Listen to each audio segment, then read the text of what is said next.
Hello friends, today we are going to discuss our next topic of unit first teaching aptitude, that is evaluation. Evaluation इस unit में हम क्या क्या करेंगे, एक तो है हमारा evaluation system मीनिंग, दूसरा है एलिमेंट्स ऑफ इवेल्युएशन सिस्टम, उसके बाद है हमारा टाइप्स ऑफ इवेल्युएशन सिस्टम, फिर है हमारा CBCS यानी कि आपका जो चॉइस क्रेडिट बेस्ड सिस्टम है, उसके बाद है हमारा जो हायर एजुकेशन में न्यू इनोवेशंस हैं, यानी कि आपका जो भी इवेल्युएशन से रिलेटेड जो भी हायर एजुकेशन में जो नई नई इनोवेशंस आई हैं, उसके बाद है हमारा computerised testing related to evaluation. तो आज की वीडियो में हम बेसिकली किस पे डिस्कशन करने वाले हैं, हमारा इवेल्युएशन। तो सबसे पहले इवेल्युएशन होता क्या है, मूल्यांकन होता है आपका। आप क्लास में पढ़ रहे हो, टीचर आपको क्या करता है, पूरा साल आपको पढ़ाता है, तो उसको पता कैसे चलेगा कि आप एज ए लर्नर आप जो भी पढ़ रहे हो आपने कितना पढ़ा और कितना आपको समझ में आया, आपके लर्निंग एक्सपीरियंस क्या हैं, आपके अनुभव सीखने से संबंधित।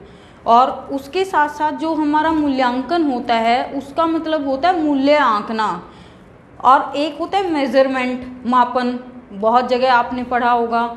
तो मापन में क्या होता है, आपका जो एग्जामिनर होता है वो आपको एक न्यूमेरिक स्कोर प्रोवाइड करता है, यानी कि एक जो उसका जो मैथमेटिकल यानी कि जो आपका स्कोर है। जैसे कि फॉर एग्जांपल आप लोगों का मैथ का टेस्ट ले लिया टीचर ने कि भाई आप मैथ्स में कितना मतलब सीखा है आपने, तो मैथ्स में आपके आ गए 50 आउट ऑफ 50 में से 40 मार्क्स। तो 40 मार्क्स क्या हुआ, वहाँ पे मेजरमेंट हुआ, आपका मापन हुआ, किसका, आपकी मैथमेटिक्स एबिलिटी का, कि गणित में आपकी योग्यता कितनी है। तो ये मूल्यांकन नहीं माना जाएगा। मूल्यांकन क्या माना जाएगा कि जब आपके ओवरऑल जो सब्जेक्ट्स हैं, जो भी आपने पढ़ा है सारा का सारा, और उसका मेजरमेंट करने के बाद, और आपके जो टीचिंग ऑब्जेक्टिव्स थे, आपके जो लर्निंग एक्सपीरियंस थे, जो टीचर ने आपको पढ़ाते वक्त टीचिंग मेथड्स का यूज़ किया था, वो कितना सब कुछ मिला के कितना इफ़ेक्टिव है, और आपको कितना आपके जो लर्निंग एक्सपीरियंस है वो कितना इफ़ेक्टिव रहे सीखने के दौरान। तो उन सब का एक मूल्य लगा लिया जाता है और उसके बाद निर्णय किया जाता है कि भाई आप यहाँ पे लाई करते हो। तो वो होता है मूल्यांकन बेसिकली। मेजरमेंट एक आपका एक जो है नैरो कॉन्सेप्ट है, और जो आपका इवैल्यूएशन है वो आपका ब्रॉड कॉन्सेप्ट है। दूसरी बात कि ये जो है इवैल्यूएशन जो है वो कॉन्टिन्यूअस प्रोसेस है, मतलब ये इसका एक निश्चित उद्देश्य नहीं होता, डेफिनेट एम नहीं होता, कॉन्टिन्यूअली आपका चलता रहता है। और आपका जो भी है मेजरमेंट है जो वो एक ही मतलब कि जैसे वो सिर्फ आपकी मैथ्स की एबिलिटी को दिखाता है। अगर आप हिंदी में आउटस्टैंडिंग और मैथ में वीक हैं तो इवैल्यूएशन तो आपका अलग निकलेगा ना, वो तो सिर्फ आपका मेजरमेंट हो गया। तो उसके बाद जब हम इवैल्यूएशन पे आते हैं बेसिकली, यानी कि मूल्यांकन पे, तो मूल्यांकन को आज हम करेंगे, मूल्यांकन का जो अर्थ क्या होता है, दूसरा उसकी विशेषताएं क्या होती हैं, और जैसा कि हमारे सिलेबस में UGC नेट में डाला गया है कि आपके एलिमेंट्स यानी कि आपके जो तत्व हैं वो क्या होने चाहिए बेसिकली। तो यहाँ पे जब हम मीनिंग की बात करते हैं तो एक प्रोसेस है, इवैल्यूएशन वन स्टेप नहीं है कि भाई यहाँ हो गया आपका, तो ये है 1 बाय 1 स्टेप के थ्रू आपका चलता रहता है। एक बार इवैल्यूएशन हो गया तो उसके बाद फिर आपका अदर कोर्सेज का, आपका घर पे भी इवैल्यूएशन होता है, आप जहाँ कम्युनिटी में रहते हो वहाँ पे भी लोग आपको इवैल्यूएट करते हैं। ये सारा तो आपका लाइफ लॉन्ग जो है वो चलता रहेगा। उसके बाद है कि जो लर्निंग सिचुएशन है, यानी कि हम कक्षा की बात कर रहे हैं, यानी कि यहाँ पे मूल्यांकन की बात कहाँ की हो रही है, कक्षा की, यानी कि क्लासरूम की। तो आपको जो टीचर पढ़ाता है बेसिकली वो लर्निंग सिचुएशन, वो वातावरण, वो सीखने का जो आपका वातावरण है वो कैसा है। दूसरा जो लर्निंग एक्सपीरियंस है, आपने क्या सीखा, कितना सीखा, वो सारा, और जो टीचर्स ने आपको पढ़ाने के लिए मेथड्स का यूज़ किया बेसिकली टीच करने के लिए, वो कितना एप्रोप्रिएट थे, कितना इफ़ेक्टिव थे, उस सब का पता लगाने के लिए जो टीचर है वो आपका इवैल्यूएशन करता है। फिर एक कोठारी कमीशन के अकॉर्डिंगली इसकी डेफिनेशन प्रोवाइड की है, वो क्या है पहला तो कॉन्टिन्यूस प्रोसेस ही है जो life long birth to death आपका चलता रहता है। फिर है कि जो आपके एजुकेशनल ऑब्जेक्टिव्स हैं यानी कि शैक्षिक उद्देश्य है उनके साथ कितना संबंधित है मूल्यांकन। उसके बाद क्या है, ये जो स्टूडेंट है यानी कि जो छात्र है उसकी हैबिट को, उसकी स्टडी हैबिट को दिखाता है कि वो पढ़ने की जो उसमें कितना योग्यता है, कितना रुचि है, कितना पढ़ता है, कितना टाइम डिवोट करता है पढ़ने के लिए। उसके बाद है टीचर जो बेसिकली क्लासरूम में टीचिंग मेथड्स का यूज़ करता है बच्चों को टीच करने के लिए, वो कितना इफ़ेक्टिव है। अकॉर्डिंगली वो बच्चे की मैच्योरिटी, उसका एज लेवल, उसका आईक्यू लेवल, उसका इंटरेस्ट, उसका एप्टीट्यूड, इन सब चीज़ों का ध्यान में रख के क्या वो एप्रोप्रिएट मेथड्स का यूज़ कर रहा है बच्चों को टीच करने के लिए।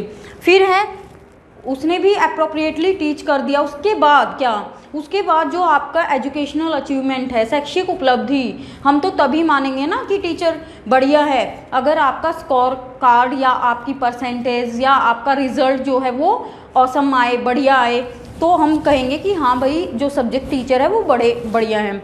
उसके बाद है कि टीचर को पता चल गया कि भाई हाँ इस पर्टिकुलर सब्जेक्ट में बच्चे जो हैं वो वीक हैं। उसके बाद क्या करता है वो, अगर 1-2 का रिजल्ट ख़राब आता है तो दैट इज़ नॉट काउंटेड, और अगर आपका मैक्सिमम 70 to 80% फेल हो जाते हैं तो टीचर को क्या करना होगा, अपनी जो शिक्षण नीतियां हैं, जो भी टीचिंग की स्ट्रेटेजी वो यूज़ करता है, प्लानिंग जो बनाता है, उसको एक बार रीवैल्यूएट करना होगा कि कहीं पे मेरी ही पढ़ाई जाने वाले मटेरियल में कोई कमी तो नहीं है। तो इन सारी चीज़ों का फिर है इसमें कुछ बातों को शामिल किया जाता है इवैल्यूएशन मूल्यांकन में कि भाई जो निर्धारित उद्देश्य है, टीचर क्लासरूम में जो टीचिंग ऑब्जेक्टिव्स बना के आया था क्या उनका जो है वो प्राप्त कर पाए हैं हम, वो टीचर उनको किस सीमा तक वो उनको अचीव कर पाया है। नेक्स्ट है हमारा इफ़ेक्टिवनेस ऑफ लर्निंग एक्सपीरियंस, उसने पढ़ा दिया, बच्चों ने कितना सीखा और जो सीखा कितना प्रभावशाली था, यानी कि कितना जो उनकी लर्निंग थी, कितना इफ़ेक्टिवनेस थी। फिर है आपके प्रिंसिपल्स, यानी कि जो मूल्यांकन है उसके कुछ सिद्धांत होते हैं। पहला है आपका जो इवैल्यूएशन है वो एक मीन्स है, एक साधन है, साधन नहीं है, तो साधन के रूप में ही हम इसका एज ए टूल इसका यूज़ करते हैं, as a means, as a medium. उसके बाद है निर्णय और मूल्य, यहाँ पे जो बेसिकली एग्जामिनर है, जो टीचर है, वो बच्चे को इवैल्यूएट करके एक वैल्यू उसको प्रोवाइड करता है कि हाँ बेसिकली जैसे इंटेलिजेंस का टेस्ट बच्चों पे अप्लाई कर दिया और उनका आईक्यू लेवल आ गया बिलो 90 या 100 to 110 के बीच में और उससे अबव, तो फिर क्या करेगा, फिर उनको इवैल्यूएट करेगा, उनको कैटेगराइज कर देगा कि ये बच्चों की विशेषताएं ऐसी होती हैं, इनकी ऐसी होती है, इनकी ऐसी होती है। शुरू में तो वो मापन करता है, उसके बाद जब वो उसको वैल्यू देता है, एक निर्णय देता है कि भाई हाँ इन बच्चों में ये विशेषताएं पाई जाती हैं, इनमें ये कमियां होती हैं, ये जो हैं आउटस्टैंडिंग होते हैं, तो वो सारा क्या है इवैल्यूएशन होता है। फिर है टीचिंग प्रोसेस में जो है वो इसको विभिन्न अंगों को सुधारता है। जब टीचर जो पढ़ा रहा है क्लासरूम में, उसका जो टीचिंग प्रोसेस है, पढ़ाने का जो भी एक प्रक्रिया है, शिक्षण प्रक्रिया है, उसमें अकॉर्डिंगली टू इवैल्यूएट करके बच्चों को, तो वो अपने टीचिंग मेथड्स को, अपनी स्ट्रेटेजी को, अपने टीचिंग ऑब्जेक्टिव्स को मॉडिफाई कर सकता है, उसमें इम्प्रूवमेंट कर सकता है, उनको एनहेंस कर सकता है। उसके बाद है शैक्षिक उद्देश्यों की पूर्ति होती है मूल्यांकन के द्वारा। फिर हैं आपके कुछ ऑब्जेक्टिव्स, कुछ एक उद्देश्य होते हैं जो हम बना के लेके आते हैं कि भाई हम मूल्यांकन कर रहे हैं बच्चे का, वो क्यों किया जा रहा है। पहला है, एक तो हमारे जनरल ऑब्जेक्टिव होते हैं जो जनरल टर्म को कवर करते हैं। एक स्पेसिफिक ऑब्जेक्टिव्स, यानी कि जो जनरल ऑब्जेक्टिव्स होते हैं वो क्लास में लेके आता है टीचर कि भाई ये पढ़ाने के बाद बच्चों में ये चेंज आएंगे। फिर स्पेसिफिक जब आते हैं तो बेसिकली जैसे वो इंग्लिश पढ़ा रहा है, इंग्लिश का पहला नाउन पढ़ा रहा है, तो नाउन पढ़ने के बाद क्या क्या चेंज आएगा, वो हो गया आपके स्पेसिफिक, यानी कि एक पर्टिकुलर टॉपिक से रिलेटेड। फिर नेक्स्ट आपका सब्जेक्ट मैटर मॉडिफाई करता है, यानी कि उद्देश्य क्या है कि जो भी टीचर पढ़ा रहा है, जो भी विषय वस्तु है, जो भी नॉलेज प्रोवाइड कर रहा है, वो उसको कितना मॉडिफाई कर पाता है, कितना इम्प्रूव कर पाता है। नेक्स्ट है रिफाइंड कर पाता है। फिर आपका टीचिंग प्रोसेस को इफ़ेक्टिव बनाता है, ये बच्चों में भी कमियां बताता है कि पर्टिकुलर सब्जेक्ट में उनको कहाँ पे दिक्कत आ रही है, कौन से सब्जेक्ट में वो बहुत अच्छा परफॉर्म कर रहे हैं। इसके साथ साथ टीचर की कमियों को भी उजागर करता है कि भाई हाँ यहाँ पे टीचर की ये दिक्कत आ रही है तो उसको यहाँ पे ये वाला सुधार जो है वो करना होगा। उसके बाद शैक्षिक उद्देश्य है पाठ्यक्रम विधियाँ, यानी कि जो भी उद्देश्य है, जो भी आपका सिलेबस है, जो भी आप टीचिंग मेथड्स यूज़ करते हैं, सबका जो मिक्सचर है वो आपका इवैल्यूएशन में होता है। फिर आपकी वैल्यूज़ को डिसाइड करता है, यानी कि आपका ओवरऑल बताता है कि भाई हाँ आप यहाँ पे हो। उसके बाद है टू वे प्रोसेस है कि जैसे हम कहते हैं ना दो टू वे डायरेक्शन में काम करता है, पहला स्टूडेंट और दूसरा टीचर, कि यहाँ पे टीचर भी होना बहुत ज़रूरी है एज ए एग्जामिनर, और जिसको वो इवैल्यूएट कर रहा है किसको, बच्चे को, स्टूडेंट को, छात्र को, तो वो भी ज़रूरी है। तो फिर है आपका इंडिविजुअल डिफरेंसेस, जो इवैल्यूएशन करता है क्लासरूम में टीचर, वो किसको ध्यान में रख के करता है, वो करता है कि व्यक्तिगत विभिन्नताएं पाई जाती है सब में। जैसे हमने लास्ट लेक्चर में डिस्कस भी किया था, अगर आपने अभी तक वो वीडियो नहीं देखी है तो प्लीज़ देख लेना। उसमें क्या था कि भाई इंडिविजुअल, हर बच्चा दूसरे से डिफरेंट होता है, सबका जो IQ लेवल है, इंटेलेक्चुअल है, कॉग्निटिव लेवल है, सोचने समझने की जो क्षमता है, उनकी रुचि है, अभिवृत्ति है, अभियोग्यता है, या आपका जो आपके एटीट्यूड है, एप्टीट्यूड, वो सारी की उनकी पर्सनैलिटी है, वो सारा एक दूसरे से अलग अलग होता है, सबका सोचने का नज़रिया अलग अलग होता है। उसके बाद है लर्निंग को प्रोग्रेसिव बनाता है, जहाँ पे भी कुछ कमी आती है उसमें सुधार की संभावना होती है। उसके बाद है डायग्नोस्टिक और रेमेडियल टीचिंग को सपोर्ट करता है, यानी कि इवैल्यूएट जब कर रहा है टीचर, मूल्यांकन जब कर रहा है बच्चों का, तो डायग्नोज कर पाता है, यानी कि निदानात्मक कारण का पता लगा पाता है कि कमी कहाँ पे आ रही है, बच्चा क्यों नहीं सीख पा रहा है, डायग्नोज कर देना। उसके बाद रेमेडी कर देना, उपचारात्मक शिक्षण, जिस भी पर्टिकुलर सब्जेक्ट में बच्चा वीक है उसमें सुधार करता है, या तो सब्जेक्ट मैटर में कहीं पे दिक्कत होती है या फिर टीचिंग मेथड्स में। फिर उसके बाद है कैरेक्टरिस्टिक्स ऑफ आपका इवैल्यूएशन।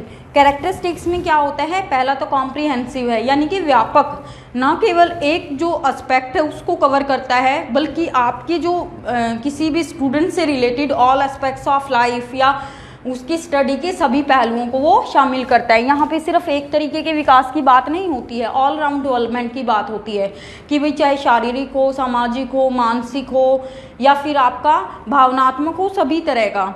दूसरा है आपका कॉन्टीन्यूअस, किसी भी एक पर्टिकुलर टाइम के लिए नहीं होता, इसका कोई भी अंत नहीं होता, कॉन्टिन्यू चलता रहता है। फिर आपकी प्रोसेस ऑफ इवैल्यूएशन, तीन चीज़ें यहाँ पे शामिल होती हैं। पहला है आपका ऑब्जेक्टिव्स, दूसरा है आपके एक्सपीरियंसेस और तीसरा है आपका टूल्स। यानी कि जब जो लर्निंग ऑब्जेक्टिव्स हैं उनको कौन बना के लेके आता, टीचर, और जो लर्निंग एक्सपीरियंसेस होते हैं उसको स्टूडेंट, और तीसरा है इवैल्यूएशन। तो इसको हम ये भी बोल सकते हैं कि यहाँ पे तीन बेसिकली चीज़ें होती हैं, स्टूडेंट होता है, टीचर होता है और इवैल्यूएशन सिस्टम होता है। तो जो हमारा टीचर होता है वो लर्निंग ऑब्जेक्टिव्स के साथ क्लासरूम में जो है वो आता है। उसका क्या है, उसका उद्देश्य यही तो है कि बच्चे के बिहेवियर चेंजेस जो बच्चे में लेके आना, वो जब बिहेवियर में चेंजेस आ जाते हैं, बिहेवियर को मॉडिफाई कर देते हैं, व्यवहार में सुधार आ जाता है, तो लर्निंग आउटकम बोला जाता है उसको, यानी कि अब व्यवहार में सुधार जो है वो दिखने लग गया है। दूसरा है एक्सपीरियंसेस। अब क्लास में टीचर का काम क्या है, सीखना किसको है, स्टूडेंट को, बच्चे को। एक क्लास में एक अप्रोप्रिएट माहौल तैयार करना कौन करता है, टीचर। जो उसका सब्जेक्ट मैटर है उस पर उसकी कमांड होनी चाहिए, जो वो एजुकेशनल जो एनवायरनमेंट, एक शैक्षिक वातावरण क्लास में वो होना बहुत ही ज़रूरी है। उसके बाद है टूल्स, यानी कि इवैल्यूएशन सिस्टम। तो इवैल्यूएट कौन करता है, टीचर ही करता है और स्टूडेंट का करता है बेसिकली। और यहाँ पे किसका यूज़ करता है, टूल्स का या फिर आपका टेक्निक्स का यूज़ करता है। तो जो बिहेवियरल चेंजेस होते हैं बच्चे में जो आते हैं उनको इवैल्यूएशन बोला जाता है, या फिर ये किसके थ्रू आते हैं, इसके लिए कुछ टीचिंग कुछ टेक्निक्स का, कुछ मेथड्स का एग्जामिनर या टीचर यूज़ करता है। जैसे कि या तो रिटन टेस्ट लेगा या ओरल टेस्ट लेगा, या इसके साथ साथ जो है आपके परफॉर्मेंस टेस्ट लेगा। उसके बाद बच्चे के बिहेवियर को ऑब्जर्व भी कर सकता है, यानी कि उसकी डेली एक्टिविटीज़ को ऑब्जर्व करना, रेटिंग स्केल रेट कर सकता है कि बच्चा यहाँ पे लाई करता है, फिर इंटरव्यू भी ले सकता है, क्वेश्चनियर का यूज़ कर सकता है कि कुछ प्रश्नों की उसको एक वो दे देगा क्वेश्चनियर और वो क्वेश्चंस फिल करवा लेगा, देन आफ्टर दैट वो स्कोरिंग करके उसका जो है इवैल्यूएशन कर देगा। उसके बाद है सोशियोमेट्रिक, यानी कि बच्चा जो उसका सोशल ग्रुप है, जो भी क्लासमेट्स हैं वो कितना उसको पसंद करते हैं। उसके बाद ऑटोबायोग्राफी, बच्चा अपने बारे में खुद भी बता सकता है। तो दो तरीके के जो चेंजेस आते हैं इवैल्यूएशन के बाद बच्चे में, दो तरीके के चेंजेस आते हैं, एक तो एक्सटर्नल चेंजेस, एक आपके इंटरनल चेंजेस।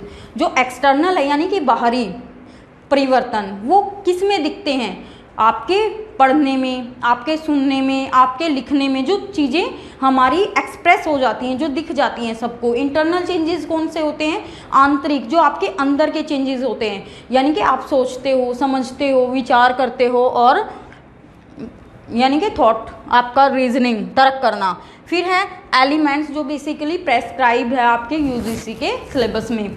तो यहाँ पे एलिमेंट्स या तत्व बेसिकली क्या बात करता है कि जो क्या होता है इवैल्यूएशन जो सिस्टम होता है, यहाँ पे कुछ चीज़ों का ध्यान रखना बहुत ज़रूरी है। एक तो क्या हम इवैल्यूएट कर रहे हैं, किसका हम इवैल्यूएट कर रहे हैं, क्यों कर रहे हैं, कौन कर रहा है, और फिर रिजल्ट कैसे तैयार किया जाता है, रिपोर्टिंग किसको दी जाती है, ये सारी चीज़ें जो हैं एलिमेंट्स में हम कवर करेंगे। पहला है आपका व्हाट, यानी कि आप क्या इवैल्यूएट कर रहे हो, यानी कि लर्निंग जो एक्सपीरियंस है, जो बच्चा सीख रहा है वो क्या उसका कितना बिहेवियर में कितने चेंजेस आए, कितना व्यवहार में परिवर्तन दिखाई दे रहा है। एजुकेशनल ऑब्जेक्टिव्स हैं, यानी कि शैक्षिक उद्देश्यों की प्राप्ति किस स्तर तक हुई है। दूसरा है कौन, यानी कि किसका कर रहे हैं हम इवैल्यूएशन, बेसिकली स्टूडेंट का ही कर रहे हैं, एक स्टूडेंट का इवैल्यूएशन कर रहा है या ग्रुप ऑफ स्टूडेंट्स का हम मूल्यांकन कर रहे हैं।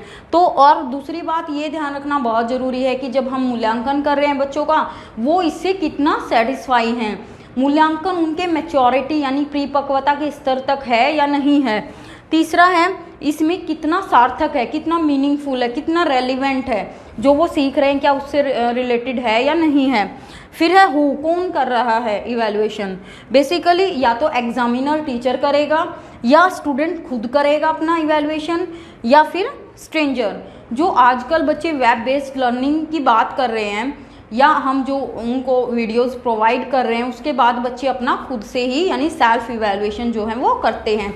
या जो आपका थर्ड पर्सन है, थर्ड पर्सन कौन हो गया, आपके टीचर का कलीग्स हो गया, कोई आपका अदर प्रोफेसर हो गया, जो आपका एग्जामिनर हो गया बाहर से आने वाले प्रैक्टिकल वाले, तो वो सारे आपको इवैल्यूएट करते हैं। उसके बाद है आपका एनालिसिस ऑफ रिजल्ट, यानी कि जो भी डाटा तैयार किया, जो भी सैंपल लिया, यानी वो एक स्टूडेंट का लिया या बहुत सारे स्टूडेंट्स का लिया, जो डाटा आप कलेक्ट कर रहे हो किस मेथड से कर रहे हो, वो सारे मेथड्स बेसिकली वही हैं। ऑरल है, रिटन है, रेटिंग स्केल है, सोशियोमेट्रिक है, ऑब्जर्वेशन है, इंटरव्यू है, या फिर आपका ऑटोबायोग्राफी है। उसके बाद कुछ प्रोजेक्टिव टेस्ट भी हैं, रोरशा का है, टीएटी का है, थीमेटिक परसेप्शन टेस्ट, सीएटी का है, चिल्ड्रन परसेप्शन आपका टेस्ट, और उसके बाद है सेंटेंस कंप्लीशन टेस्ट हो गया। वो सारे भी यहाँ पे बेसिकली इवैल्यूएशन के लिए यूज़ किए जाते हैं। उसके बाद क्या होता है, जो भी आपने डाटा कलेक्ट करके एप्रोप्रिएट स्टैटिस्टिकल मेथड का यूज़ करके आप जो एनालिसिस करते हो, जो भी डाटा को आपने एनालाइज किया, उसका विश्लेषण किया, उसके बाद आपके पास आ गए रिजल्ट। अब रिजल्ट्स का क्या करना है, रिजल्ट्स को आप रिपोर्ट करते हो, आप फीडबैक देते हो ना, किसको देते हो एज अ टीचर, आपको किसको बताना है, या तो आप पेरेंट्स को बताओगे, या स्टूडेंट को बताओगे, या आपका जो स्कूल का एडमिनिस्ट्रेशन सिस्टम है, प्रशासनिक जो है व्यवस्था है, उसको आप रिपोर्ट करोगे। तो कुछ टूल्स भी हैं जो बेसिकली यूज़ किए जाते हैं, अभी जैसे कि हमने बता दिया आपको। उसके बाद है रिपोर्ट करना। तो ये इसी के साथ हमारा ये वाला लेक्चर यहाँ पे कंप्लीट होता है। आई होप सो कि आपको बहुत अच्छे से समझ में आया होगा। इसके बाद हम करेंगे नेक्स्ट वीडियो में हम क्या करने वाले हैं, आपके टाइप्स ऑफ इवैल्यूएशन, या और उसके साथ साथ करेंगे आपकी बेनिफिट्स और आपकी कुछ limitations of evaluation system. Thanks so much.